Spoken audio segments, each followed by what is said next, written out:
Partners capital account, PC account, very good. मतलब प्रशांत यहाँ तक पहुंच गए, सिखा रहे हैं। PC account is the word of Prashant sir. Third, we will prepare cash और bank account. We will prepare cash or bank account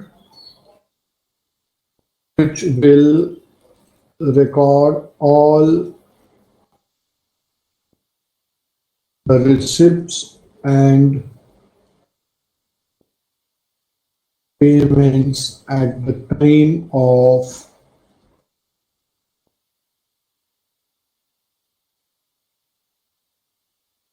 admission of partner.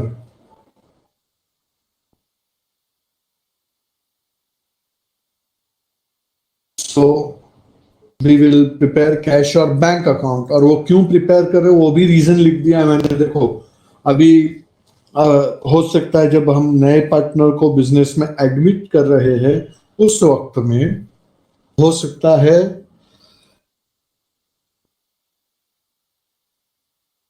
कि हमारे पास कुछ पैसा आए या कुछ पैसा जाए, तो उसका पूरा हिसाब किताब हम किधर करेंगे? कैश और बैंक अकाउंट में। जो 11th स्टैंडर्ड में आपने स्टडी किया था कैश बुक करके, राइट? याद है कुछ? कैश बुक पढ़ा था।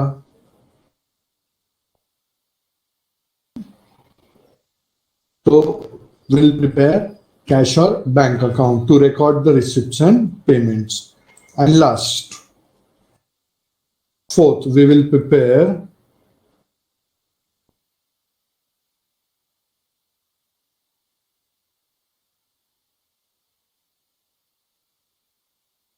balance sheet of the new firm. In short, I will call it as new balance sheet. मतलब पार्टनर के एडमिशन के बाद में जो नया बैलेंस शीट बनेगा, that we have to prepare it after that partner.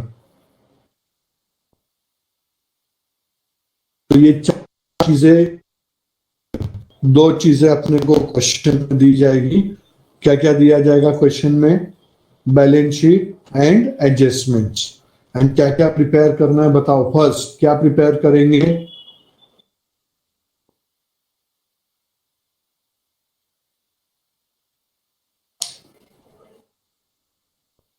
Revaluation account. इसका pet name क्या है?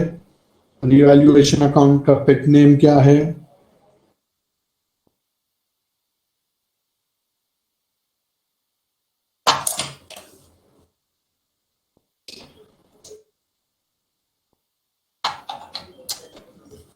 Very good, P&L adjustment account।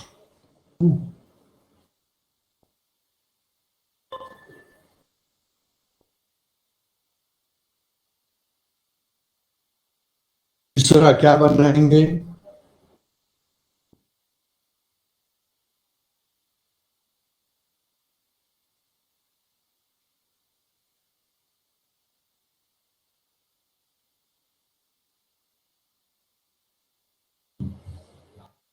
तीसरा क्या बनाएंगे? अरे सोच रहे सब। कैश और बैंक अकाउंट। एंड चौथा?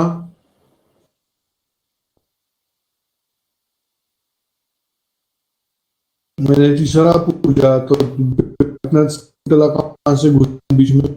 New balance sheet.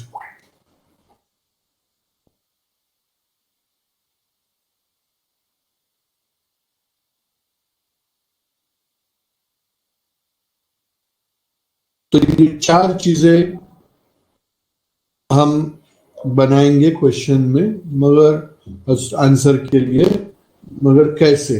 That we are going to discuss.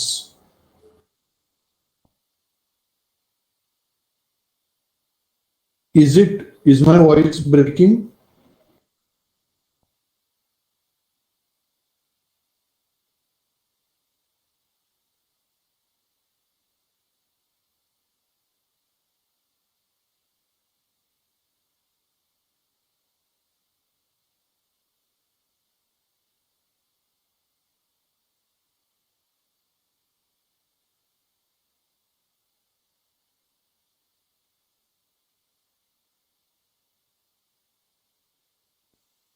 अभी अभी बराबर है, it should be.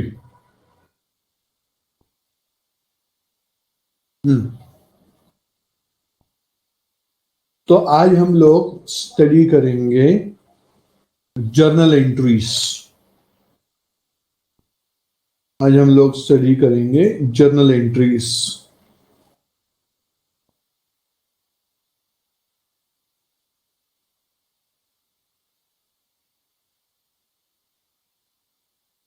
Okay, so in the books of form, अभी 2 मिनट मुझको टाइम दो।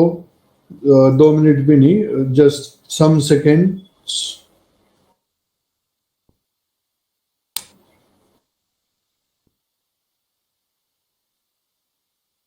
अभी चेक करो, मैंने दूसरा स्क्रीन शेयर किया। Is it now visible?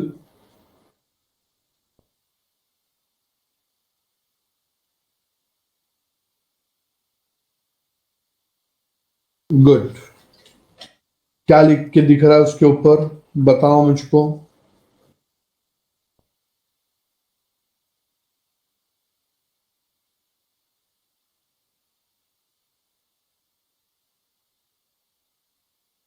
Good. So in the books of the firm,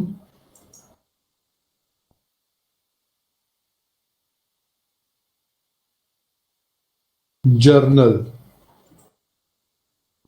we are preparing journal।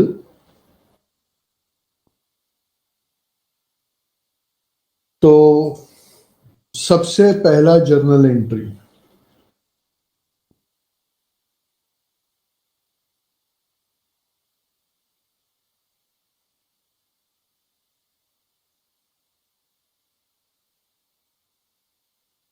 Revaluation of asset. मगर ये गलत है, पहला नहीं लेते इसको। अभी मैं जब किसी भी पर्सन को पार्टनर बना के बिजनेस में लूंगा,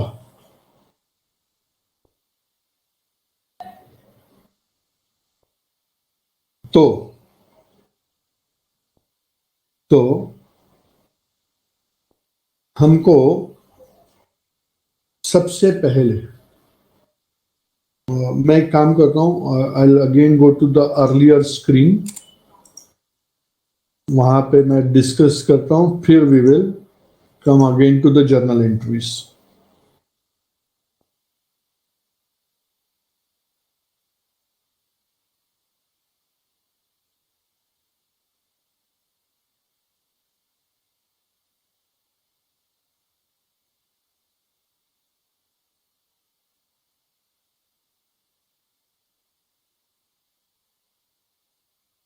पहले we discuss this steps to solve the problem and then we'll link it to the journal entry। steps के हिसाब से journal entry।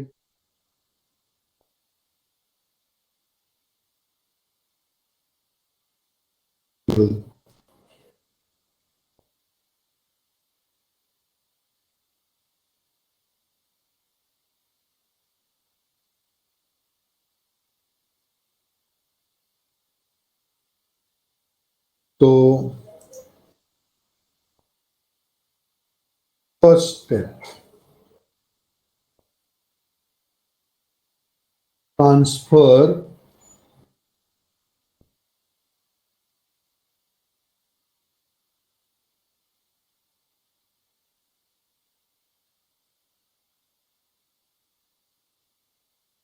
Transfer old balance sheet to new balance sheet. ये सबसे पहला स्टेप रहेगा, old balance sheet to the new balance sheet. Old balance sheet किसका था? Old partners का। एंड न्यू बैलेंस शीट किसका है? तो ऑल पार्टनर्स का। You can not call it as new partner, all partner. That is all partner. जब मैं word use करता हूं ऑल पार्टनर, इसका मतलब क्या निकालोगे आप? मैं जब बोलता हूं ऑल पार्टनर्स, तो इसका मतलब क्या निकालोगे? All including new. That is all partner is equal to old plus new, और old plus new is equal to all partners. याद रखना, ये सिंपल है बट बहुत ही टेक्निकल है. Plus new is equal to all. So first, transfer old balance sheet to new balance sheet. तो आप मुझको ये बताओ कि भाई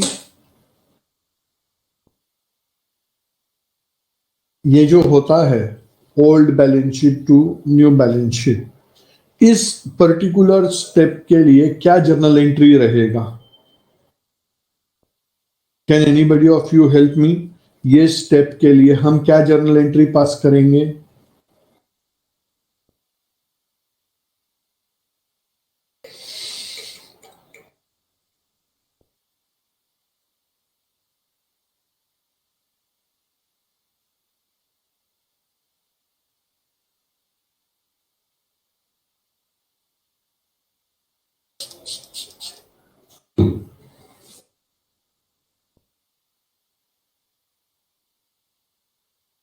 old to new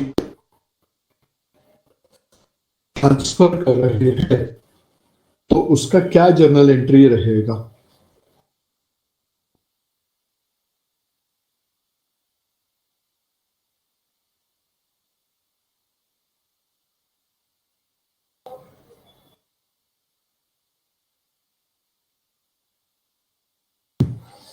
old balance sheet account debited to new balance sheet account credited. Journal entry में हम credited भी लिखते हैं. वत्सल,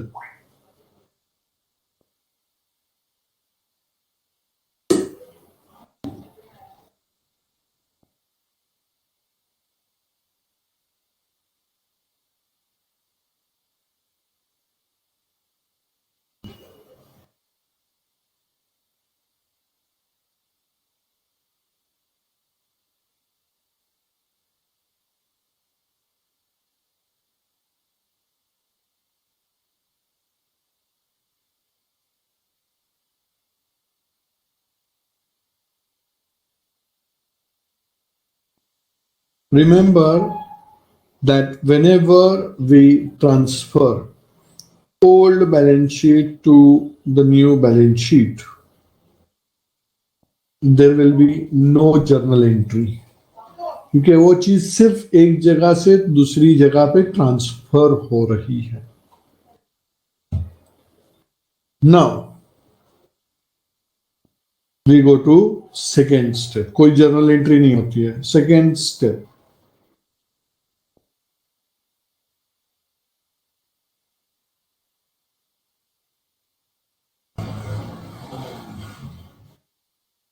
distribute accumulated profits.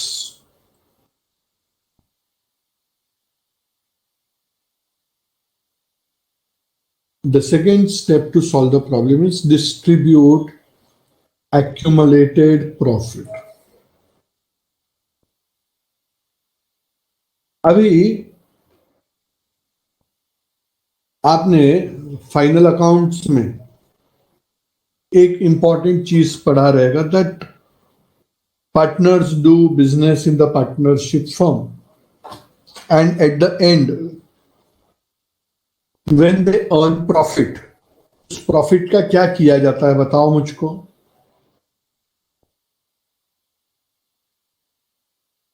When they earn profit,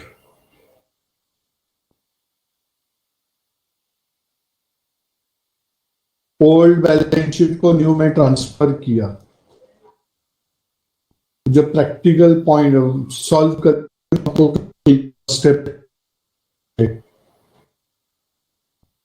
पढ़ाई के लिए मेहनत तो सब करते हैं, लेकिन स्मार्ट स्टडी कौन करता है? प्री एग्जाम ऐप के साथ बनाइए अपनी तैयारी super smart. Pre exam app देता है वाइड रेंज के एग्जाम्स की तैयारी, जैसे JEE, NEET, CAT, CA foundation, CSEET, banking, railway, SSC, MBA entrance, SYJC, com, TYB com और भी बहुत कुछ. Chapter wise tests and mock tests, detailed performance analysis, और अब तैयारी होगी एकदम परफेक्ट. कहीं भी कभी भी पढ़ाई करें. और एक विशाल क्वेश्चन बैंक आपकी तैयारी को बनाए आसान. इंस्टेंट इवैल्यूएशन से तुरंत जानिए अपनी परफॉर्मेंस और पाएं पर्सनलाइज्ड फीडबैक। तो अब देरी किस बात की? प्री एग्जाम ऐप डाउनलोड करें और अपने नाम से रजिस्टर्ड करें और एक विशाल क्वेश्चन बैंक बिल्कुल फ्री और अपनी सफलता की कहानी लिखें। लिंक डिस्क्रिप्शन में है। प्री एग्जाम ऐप स्मार्ट तैयारी का साथी। तो जो हमको प्रॉफिट होता है वो क्या किया जाता है? डिस्ट्रीब्यूट किया जाता है किसके बीच में? पार्टनर्स के बीच में, in their respective ratio. Very good Meet. It would be distributed among the partners in their respective ratios. अभी suppose A and B were partners और उन्होंने अपने बिजनेस में 10 लाख रुपया प्रॉफिट किया, तो आइडियली क्या होगा? वो 10 लाख रुपया आपस में वो लोग बांट लेंगे। Am I right? से दे आर इक्वल पार्टनर्स, तो कैसे बांटेंगे? ए को कितना मिलेगा, बी को कितना मिलेगा?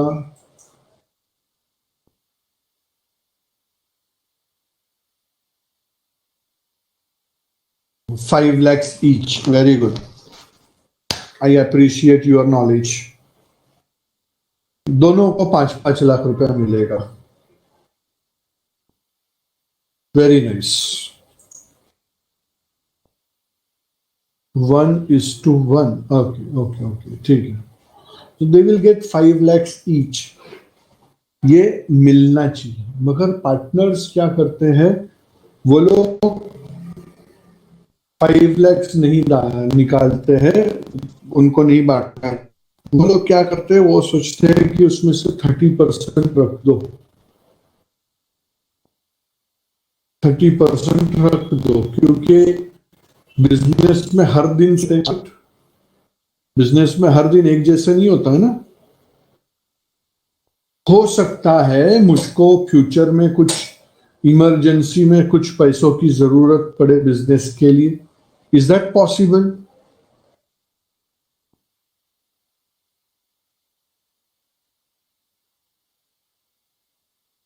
बिजनेस को फ्यूचर में इमरजेंसी में कुछ पैसों का जरूरत पड़ सकता है। इसके लिए बिजनेस क्या करता है कि उसको जितना भी प्रॉफिट होता है उस प्रॉफिट में से कुछ हिस्सा वो बाजू में निकाल देता है।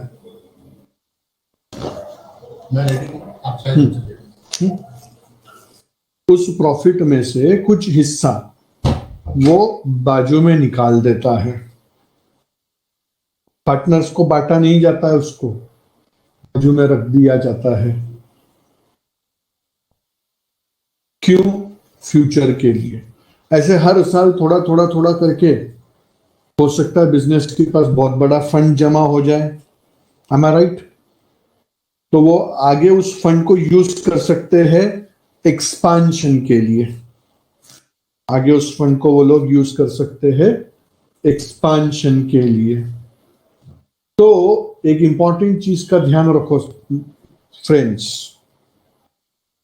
तो जो बाजू में निकाल के रखा गया है उसको हम लोग एक्यूमुलेटेड प्रॉफिट बोलते हैं। उसको हम लोग एक्यूमुलेटेड प्रॉफिट बोलते हैं। एक्यूमुलेटेड का मतलब होता है जमा किया हुआ। एक्यूमुलेटेड का मतलब होता है जमा किया हुआ। The profit which is stocked up, जमा किया, बांटा नहीं है। तो ये प्रॉफिट एक्चुअली किसने जमा किया था, मुझको बताओ। टेल मी कि ये प्रॉफिट एक्चुअली किसने जमा किया था। मैंने, आपने,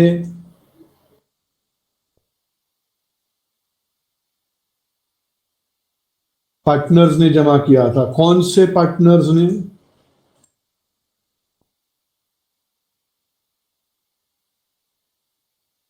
कौन से पार्टनर ने? ओल्ड पार्टनर्स ने। तो क्या इस प्रॉफिट के अंदर नए पार्टनर को कुछ हिस्सा मिलना चाहिए। ये प्रॉफिट किसका था? ओल्ड पार्टनर का। तो क्या इस प्रॉफिट में नए पार्टनर को हिस्सा मिलना चाहिए? नहीं मिलना चाहिए। बराबर है? आपको समझ रहा है? मैं वो आप ही बता रहे हो कि उसमें हिस्सा नहीं मिलना चाहिए। क्यों नहीं मिलना चाहिए? क्योंकि वो प्रॉफिट ही ओल्ड पार्टनर्स का था। वो प्रॉफिट ही ओल्ड पार्टनर्स का था, तो वो एक्यूमुलेटेड प्रॉफिट किसको बांटा जाएगा? जब नया पार्टनर आएगा तो उसके पहले भाई पुराना पार्टनर बोलते आपने जो जमा किया हुआ प्रॉफिट है आपस में बांट लो, आगे लफड़ा नहीं चाहिए। वो ऐसे ही समझे, ऐसे ही बात करेंगे ना। क्योंकि वो अगर जमा करके रखा हुआ है, बताएंगे कि भाई ये जमा प्रॉफिट है, और वो आपस में बांटा नहीं, तो फ्यूचर में क्या होगा बताओ? तो फ्यूचर में क्या हो जाएगा? डिस्प्यूट। नया पार्टनर भी उसमें हिस्सा मांगेगा कि हाँ नए बैलेंस शीट में मतलब उसमें मेरा भी हक है, उसमें मेरा भी हक है। वो डिस्प्यूट को अवॉइड करने के लिए फ्यूचर में क्या किया जा, प्रेजेंट में क्या किया जाएगा? एडमिशन के वक्त में उसको डिस्ट्रीब्यूट कर दिया जाता है। Between home? आप बताओ, अभी मुझको बताओ कि ये डिस्ट्रीब्यूट किसके बीच में होगा? ओल्ड पार्टनर्स के बीच में। सिर्फ ओल्ड पार्टनर्स को क्यों? सिर्फ ओल्ड पार्टनर्स को क्यों?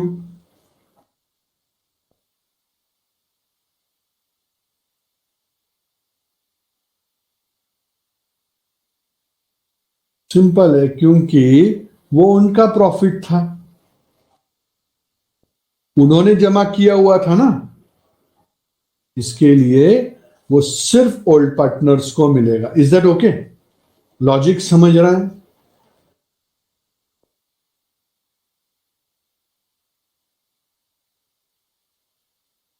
मतलब इसके अंदर आपको फ्यूचर में कोई क्वेरी नहीं उठना चाहिए। तो एक्यूमुलेटेड प्रॉफिट क्या क्या नाम से हो सकता है? तो एक तो वो हो सकता है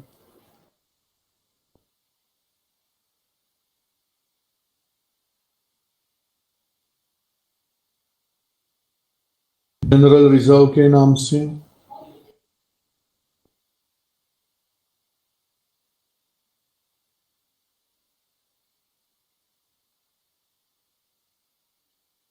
दूसरा हो सकता है वो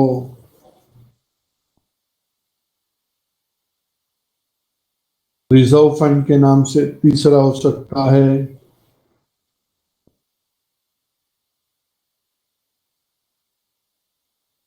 रिजर्व्स एंड सरप्लस के नाम से।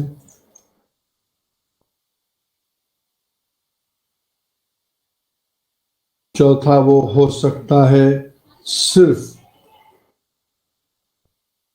रिजर्व्स के नाम से। और पांचवा वो हो सकता है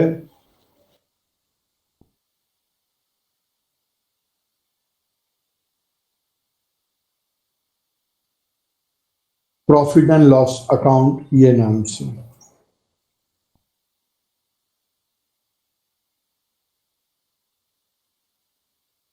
ये पांच नाम से है। It is called as accumulated profit. अभी ध्यान दो, इधर मैं और एक चीज लिखता हूं। नोट।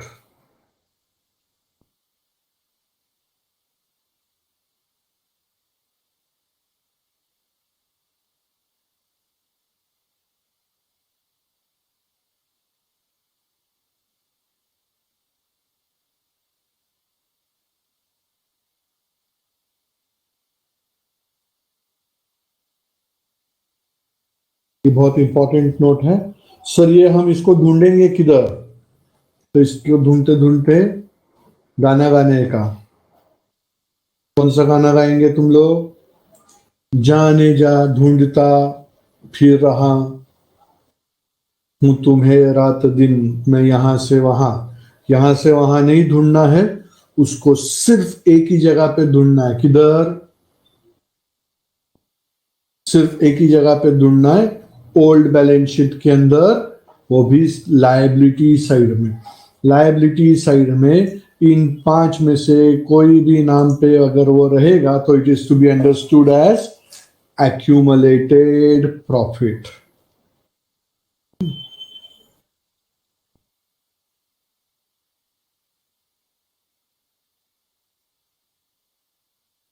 फिर नेक्स्ट स्टेप पे जाते, थर्ड स्टेप।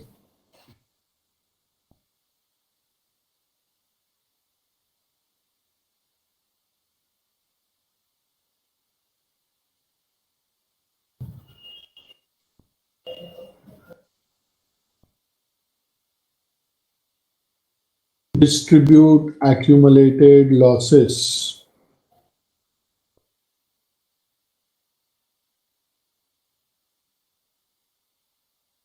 अभी जैसे बिजनेस को कभी कभी बहुत हेवी लॉस हो जाता है या कभी कभी कुछ हेवी एक्सपेंडिचर्स हो जाते हैं, तो वो लॉसेस को अवॉइड करने के लिए बिजनेस उन एक्सपेंडिचर्स को राइट ऑफ नहीं करते हैं। तो भाई अभी तुम नए पार्टनर को बोलो कि तुम ये लॉस बेयर करो, तो नया पार्टनर हमको क्या बोलेगा? नया पार्टनर हमको क्या बोलेगा? तुम्हारा खून खून हमारा खून पानी। He will say that, right? Profit है तो तुम्हारा, लॉस है तो मैं भी आऊँ, ऐसे। तो ये कैसा हो जाएगा? बेगानी शादी में अब्दुल्ला दीवाना, राइट? ऐसा ही कुछ कहावत है ना।